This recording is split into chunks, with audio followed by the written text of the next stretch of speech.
faut pas tomber dans le piège qui consisterait à accorder à la parole des jeunes plus de valeur qu'à celle des adultes.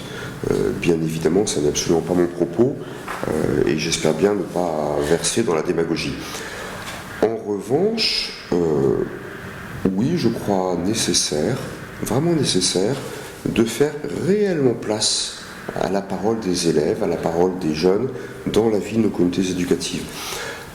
Pas parce qu'elle aura encore une fois plus d'importance ou plus de valeur que quelque autre parole que ce soit, mais parce que nous ne pouvons pas dire que nous souhaitons former des personnes dignes de ce nom, c'est-à-dire des adultes libres et responsables, et ne pas éduquer nos élèves à cette capacité à s'exprimer et à être entendus.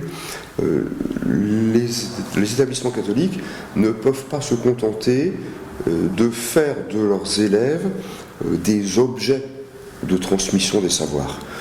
Ils doivent aussi, me semble-t-il, éduquer leurs jeunes à la liberté, à la prise de responsabilité, à la vie en commun. Et cela suppose, entre autres choses, oui, de faire confiance à la capacité que nous avons ensemble à dialoguer et à nous écouter. Ce n'est pas la parole des jeunes pour la parole des jeunes, elle n'a aucun intérêt en tant que telle, pas plus que la mienne par exemple, hein, mais c'est mettre les adultes et les jeunes en situation de s'écouter vraiment et de se parler vraiment. Pas du tout dans une logique, je sais pas moi, d'états généraux de la jeunesse, c'est pas ça le projet.